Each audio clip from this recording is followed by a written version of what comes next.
Welcome in to the Warzone Sports Network, the fantasy football junkyard, where we are here to tell you about all the waiver wire ads that you are going to need for this week. As you can see, I came here in my Best Buy polo because we're giving you the best buys on the waiver wire.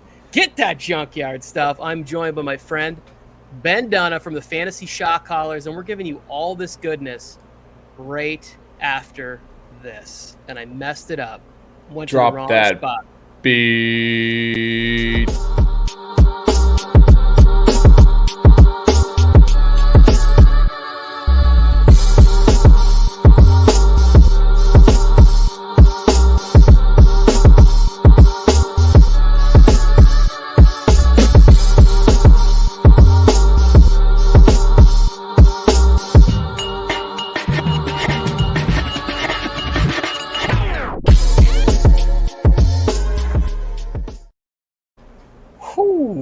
Bit of a rough start for old T-Bone Capone over here, but I promise you that it gets better from here on out. Fantasy Shot Callers, how we doing this fine Tuesday afternoon? Oh, just dipping and diving through that waiver wire, figuring out if I'm going to pick up anyone on that waiver wire or let my waiver wire just keep on getting up to number one priority. And for me, in my leagues, I think that's what I'm going with. I think I am going with waiting this week and really just kind of going from there. And so, yeah, really anyone on the waiver wire that the only one I would probably maybe put a waiver in is for my old boy of the New York Jets, now on the Carolina Panthers, and Sam Darnold. And I guess that should start us off with quarterbacks this week. Let's do it. So quarterbacks, got to go Sam Darnold of the Carolina Panthers. He's owning 38% of Yahoo leagues. He has been cooking this year. He has the most rushing touchdowns in the league so far. Can you believe that? A quarterback, and not even like an elite running quarterback at that? He's no Lamar Jackson. He's not Kyler Murray. He's not even Patty Mahomes. He's not even Jalen Hurts. It's Sam Darnold with the most rushing touchdowns in the league. Not even Dalvin Cook or Christian McCaffrey or Alvin Kamara. It's Sam Darnold, baby. So next quarterback's got to be Trey Lance, in my opinion. He has that starting job now with the calf injury that Jimmy Garoppolo went down with in week 4. He looked all right. Debo just keeps cooking with whatever quarterback they throw in there, which is awesome. And then next is a little bit of a flyer. We'll see when it looks like they're all gaining a lot more chemistry out in New York, and that's Daniel Jones, Danny Dimes. He's trying to get out of the dimes and moving on up in the currency, and he's going to quarters, baby. He's owning 31% of Yahoo leagues. He is more of a flyer and definitely a bench stash, and they beat a stout New Orleans Saints defense. Yeah, I like all three of those. The Trey Lance one is a little like Kyle Shanahan just drives me insane. Whether it's running back, quarterback, wide receiver, like, are you going to use George Kittle, who has like Hall of Fame potential at tight end, but you just don't seem to like game plan for him or whatever? The first one for Sam Darnold, that rushing touchdown has to come down. At some point, This dude can't. He screwed me in the Chuba Hubbard sweepstakes. I had him in 4 leagues. Mm-hmm. I was like, just have a huge game and I'll be able to trade you. And he takes 2 rushing touchdowns in there. That right there in my heart just killed me and I have Sam Darnold in a 2 quarterback league. I drafted him. And I had him in Dynasty and I dropped him. Might not be such a great move anymore. But, a couple comments in here. Fel K, am I on a farm? Nope, I'm at a junkyard, Fel K. And I'm here wearing my Best Buy shirt. Simply Dab, Bolt Up, just here We will be laughing at Raiders fans. That'll be later, the 4 o'clock hour with Sports Force. There'll be plenty of laughter going on, Titans, because Bolster is going to make fun of them, but then he's also he's a Titans fan. He lost to this man's Jets this weekend. Yes. Knocking folks out. And the Jets will win again against the Falcons next week. And I like the Danny Dimes call too at QB. Like that to me is like he is somebody that's going to be great for bye weeks, and if there's any injuries, I think he's like a tradable commodity because his rushing upside is for real. That is for sure. And speaking of rushing upside, these running backs are some you may want to target this week. Last call for Latavius Murray of the Baltimore Ravens. He has solidified that RB1 spot on the Ravens team. I really don't know how he did it because they really just kind of gave the shaft to Tyson Williams, which I think they were super disrespectful in that regard. They really didn't want to, I guess, trust a rookie, even though he really didn't do anything wrong. But Latavius Murray, it looks like he is back, but he's in that RB1. He's only owned in 48% of Yahoo leagues. Next is Damian Williams with the Montgomery injury. You got to look at picking him up. And if you remember in 2019, he had some pretty boom games with the Kansas City Chiefs and that high-flying offense. So definitely look at him to help your waiver wire and help these bye weeks coming up, because starting week 6, bye weeks are among us. And tune into the Fantasy Shot Callers. We will give all that bye week advice in our segment of bye week mayhem. You know what it is. Fantasy is life. And speaking of fantasy, he scored his first touchdown of his rookie career, and he needs to be owned in at least 70% of Yahoo leagues. And that man is Michael Carter of the New York Jets. 51% owned in Yahoo leagues. Pick him up while you can, because he has that starting job and he's just going to keep getting better. And Mekhi Becton, who is that blind side for Zach Wilson, will be coming back in the next few weeks after the bye week and all that. So look at Michael Carter. And transitioning into wide receivers, unless, Tony, you had anything on running backs? I do. Yeah, so one, I think this is, I just want to say, if you don't have Samaje Perine and you have Joe Mixon, you need to make that a priority. But I would also say... That's a good one, yeah. Before the show, we were talking about stacking, or maybe it was on the air, I can't remember now, your waiver priority. If you don't play in a fab league, I think it's really important to be very judicious with how you spend that waiver priority. But I would say if Montgomery's going to miss 6 weeks, 5 to 6 weeks is like some of the reports I'm saying, I would use, if you need a quarterback, it's Sam Darnold. But I would use my number one spot on a guy like Damian Williams. Even though he has a thigh bruise, everything I read said he's going to get that starting role there next to, sort of playing that run option if Fields continues to start. So, I think Damian Williams is worth, maybe you get 4 starts out of him in through the bye weeks. I would maybe consider using my high waiver priority on him and spending a little bit of my fab on Damian Williams. But let's, like you said, wide receivers. Who's catching balls for us? Who's catching balls? The New York Jets just won their first game, their first home game since 2019. Jameson Crowder, he's owned in 20% of Yahoo leagues. I told y'all on air that he is the number one wide receiver of the New York Jets. He creates separation. He is that de factor in that wide receiver core. He really pulls everyone off. He allowed Corey Davis to have catches. He allowed Keelan Cole to have catches. And he's just better than Braxton Berrios, and Braxton Berrios couldn't really fill that void when in that slot, and that leadership is there. Next, we have a consistent one out of the slot. He lost to the Chargers. That is Hunter Renfro of the Las Vegas Raiders. Raiders what? Fakers what? He is owned in 27% of Yahoo leagues.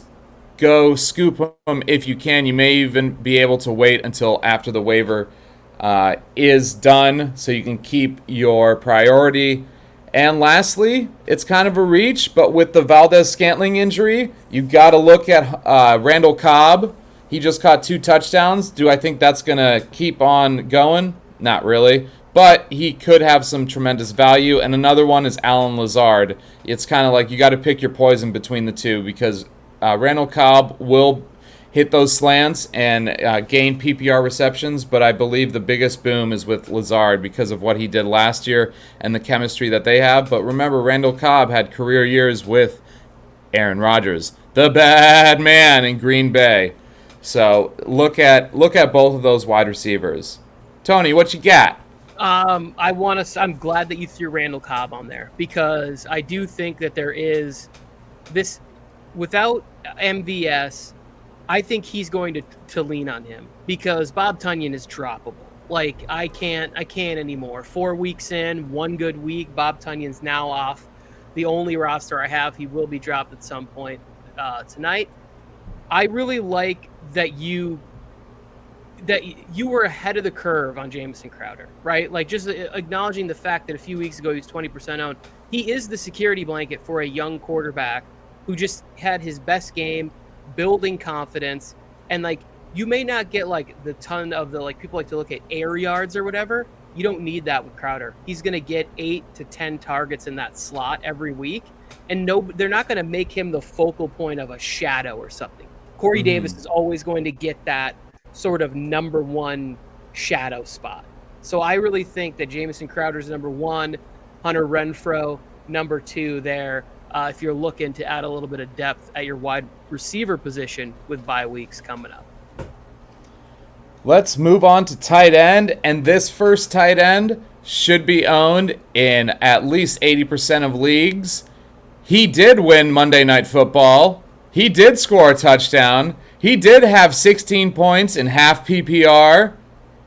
That man, he's cooking, baby, and that's Jared Cook of the Los Angeles Chargers. He's a big target. He just missed 2 touchdowns because Parham scooped the first touchdown of the day from Justin Herbert. It'll be crazy because Jared Cook will retire like soon, and with him teaching Parham, Parham will be a top tight end in the next couple years. I guarantee you that. He's just way too big to fail. He's like 6'8". Like, come on, forget about it. He's a giant. And then, speaking of giants, these are their rivals, and I'm going with Dalton Schultz of the Dallas Cowboys. It wasn't a mirage, people. Dak Prescott loves his Dalton Schultz, and at expense of CeeDee Lamb owners. And I saw CeeDee take a lot this week.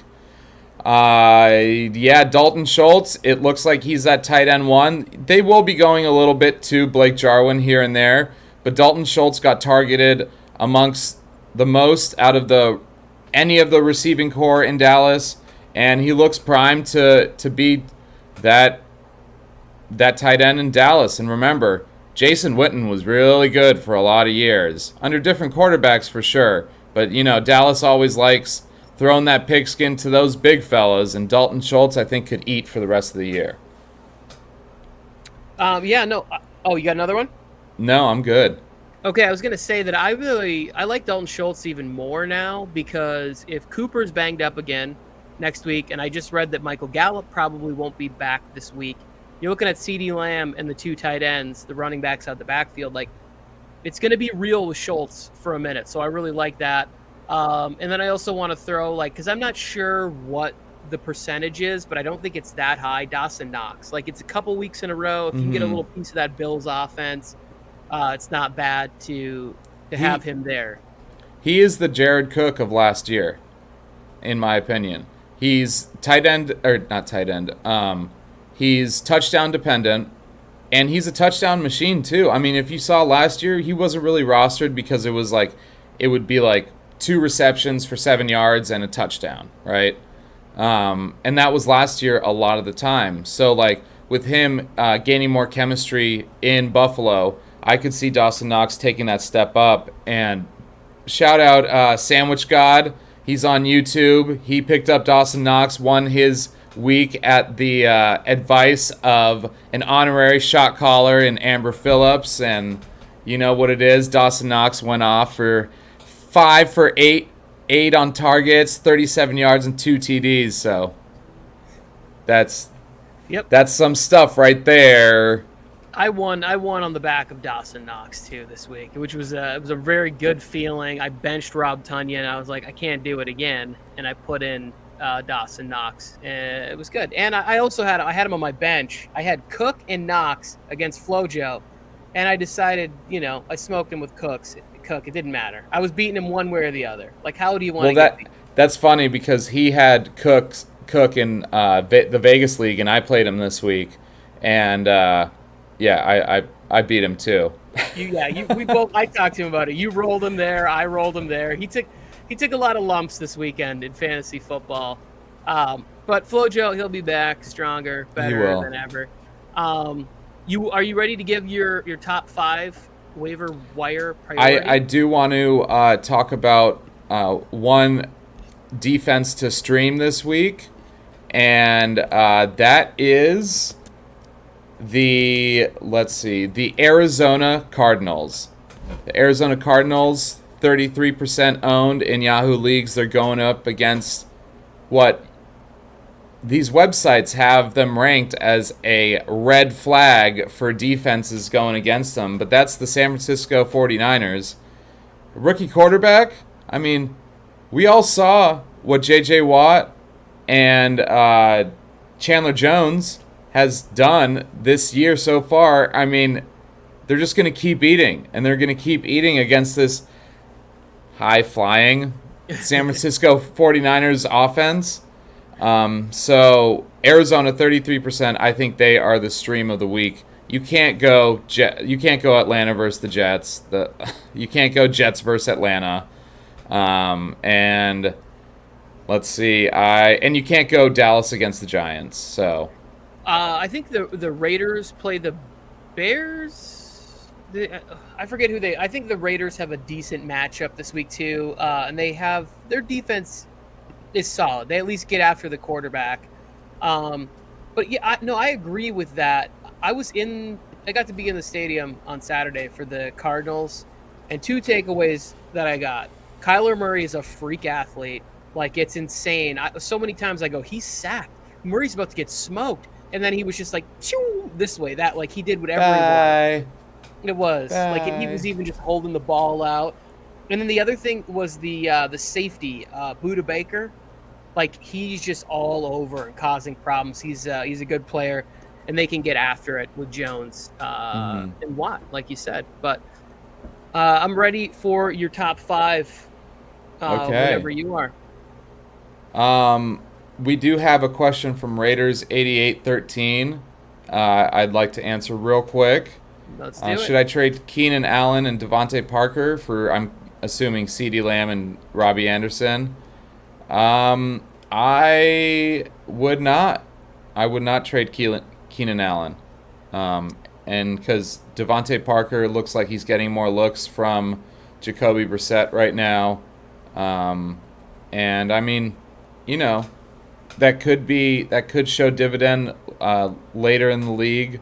But I mean, Keenan Allen is just a hard target to kind of throw away, in my opinion. Yeah, this is a tough one. I don't really think that you lose. Are you betting on Robbie Anderson figuring it out? Now, here's what I like. Robbie Anderson didn't have a big day, but they really tried. I think he had 11, 12 targets this weekend. Because I have Robbie Anderson in the league, and I'm staying strong with him. But I don't. It depends. If you think Robbie Anderson is going to break out at some point, I don't mind the trade because Devonta Parker. The Dolphins' offense just scares me. Like, I don't know who the quarterback is, and you have Waddle. I mean, the Fuller finger injury helps boost Parker, in my opinion, but not enough for me to say, like, that I would trust him in that position. So, Keenan Allen versus CeeDee Lamb. Keenan feels like the safer play. I'm going to lean on that side, and I would go that way. Raiders fan is saying that he has Parker on his bench, which is fine. That's where Robbie Anderson would go back. Now you're saying you're CeeDee Lamb. What I would ask this person is if there's a better, is there a better, safer choice that you could get for Robbie Anderson? Could you upgrade maybe at running back? Maybe they have Zach Moss on their bench, and you say, hey, I'll trade you Keenan Allen for CeeDee Lamb and Zach Moss. Now you're getting a running back that will be good for bye week, and you can move forward. Rather than bringing Robbie Anderson over to put him on your bench, get yourself a solid running back, a number 1/2 receiver, and then I could see giving those 2 wide receivers away. But I just bringing back Robbie Anderson. It's the same conundrum you have with Devontae Parker. So, check back in with us. We appreciate you swinging by there on Twitch. Follow. We're live all the time. Saturday, Fantasy Football Speakeasy at 11 noon, Fantasy Football Boot Camp. Sunday morning, Fantasy Football Wake Up Call, Raiders 8813. And appreciate you. Taking it easy on my Chargers last night. Bolt up, my friend. What a way to say, hey, subscribe to the channel by saying, right? We dominated you. In the house. So, top 5. I gotta go. Top 1 has to be Latavius Murray of the Baltimore Ravens. If he's not owned in your league, he's right under the 50% mark. Number 2, Scott, you gotta go with Sammy D. Sam Darnold of the Carolina Panthers. Yep. Just put number 3 in there for you. And then Damian Williams at number 3. Number 4, Jamison Crowder, 100. And tight end Dalton Schultz at number 5. Number 1, number 2, number 3, number 4, number 5. Boom! Take that, sucker. I like it. I like that top 5. I think it's good. I think those are all players that could be playing for your team in a week too. That's when I look for the waiver wire. I look for one of two things: who's somebody that could go in like immediately to my lineup. Then I will target them, or look at somebody who's so out of the box thinking. Right? I don't like those guys that are middling where I might have to wait and I feel like I can't drop them. I want somebody that I could drop in a dime. I keep flirting with J.J. Taylor on a bunch of teams because at some point, J.J. Taylor's going, he's going to have a week where all of a sudden he's the starting tailback for Belichick. And if you have him on your team, it'll be a good thing where he'll get 8 to 10 targets in the passing game or something like that. But I also, I can drop him and I have no problem if I miss out on him. So I take that. I don't want to have that guy on my bench where I'm should I? I feel like that's what people do with Cordero Patterson, and now they've gotten lucky. So I want to ask you a couple questions, and we'll just sort of talk it out in the fantasy world that I'm having in my own personal fantasy life. Maybe other people can relate to them. I am thinking about right now. It's because it's still so early. But I'm should I be targeting Allen Robinson? If he before somebody drops him and I have to compete with him, would you consider going oh, hey, I have Kenneth Gainwell. Here, take Gainwell. Just see if somebody would do it. Are you targeting guys like Allen Robinson that are struggling? Even Robert Woods is another guy that I want to target, but if he didn't get that garbage time touchdown, it would have been another rough week for us Robert Woods owners. Yeah. And, I would definitely be looking at Robert Woods over Allen Robinson because you definitely could get a lower value for Robert Woods, or you could give less for Robert Woods than Allen Robinson just on the name. Literally just on the name. So, as we saw this last week with the Cardinals defense stopping the Rams, and another reason why I picked them as the streamer for this week, they figured out how to get to Matt Stafford and figure out Cooper Kupp. And I just think that Cooper Kupp is going to he started off really hot. He's going to be a good wide receiver this year, but he's going to fall off a bit, and that's where Robert Woods will come into play. And so, like, Van Jefferson is also stealing touches from Woods, so that kind of sucks as well. But we kind of saw that at the beginning of the year last year as well, even with Goff at the helm.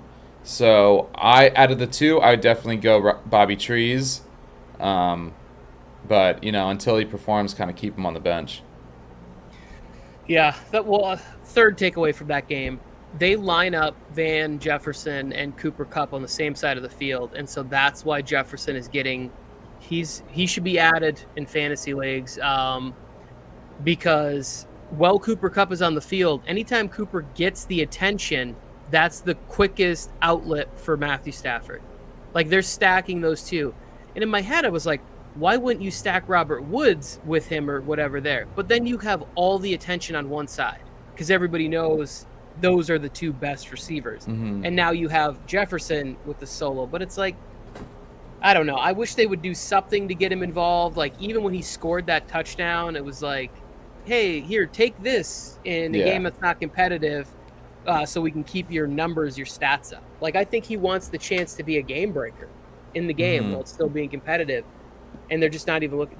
They're running behind Robert Woods. He's blocking down like 10 yards downfield for Darrell Henderson all game. He was just crushing it. Yeah. And And I got a question. Is it time to sell George Kittle? Whew, I got one guy in my league. I hope he's watching this. I would not. I would not sell George Kittle for this reason.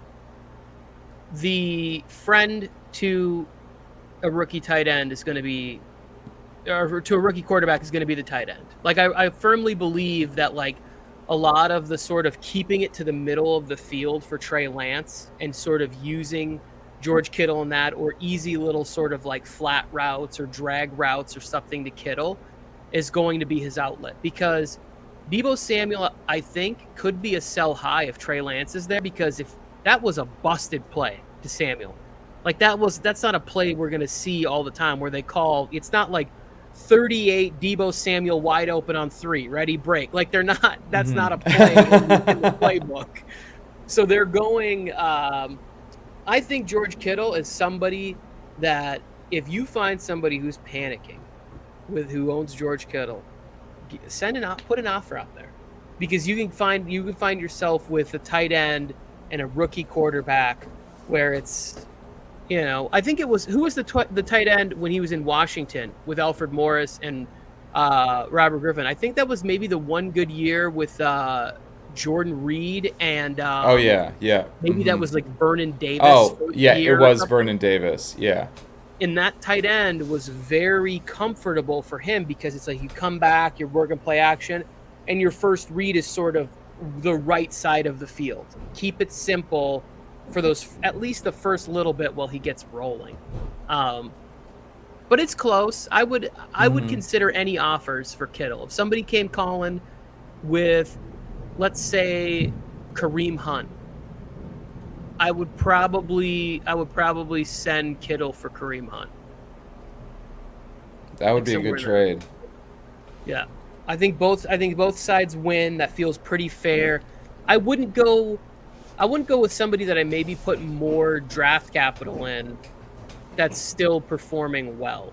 You know, which it's kind of a tough spot where if you're looking at like Gibson or Najee Harris or whatever, I wouldn't give up those guys for George Kittle.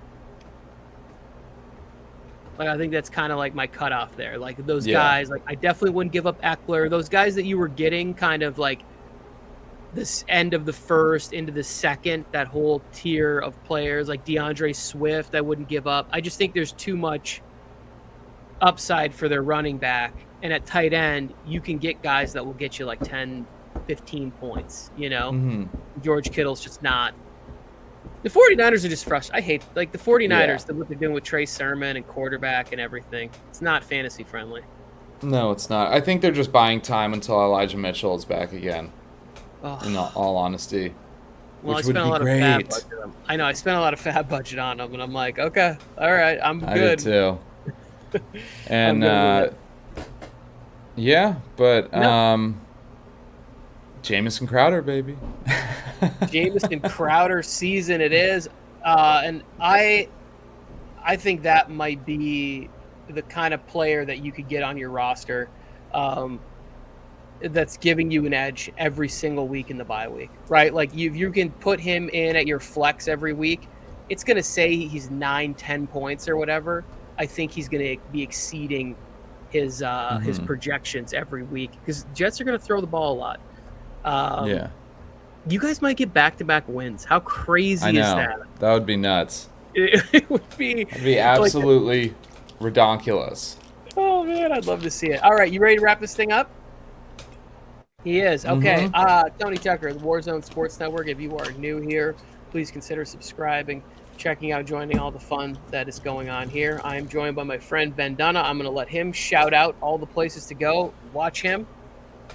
We are the Fantasy Shot Callers, every podcast platform. Also, we on Instagram, fantasy_shot callers. You know what it is. Hit us with all your fantasy questions. Also, we're on TikTok, _fantasy shot callers. Just released a TikTok a couple days ago about winning in 2020 and not winning in 2021, but don't call it a comeback, baby. And lastly, Sloppy Sundays on the Fantasy Football Network, 10 p.m. Pacific Standard Time. All the Sunday ticket recap. Lastly, Tackling the Tailgate. We cooking, we in this house, and we are giving fantasy advice as well at the same time. So, what could get any better? You're learning how to cook, and you can cook, and you're getting fantasy advice. So peep all that. You know what it is. Fantasy is life. Boom. There it is. Check it out. I think chicken wings was on the menu this week, and who doesn't love it? Was. Chicken. There it is. My man can throw down in the kitchen. And as you know, Tony Tucker, Ben Dunna, Birdman, baby. We flying any weather. Gator boots and the pimped out.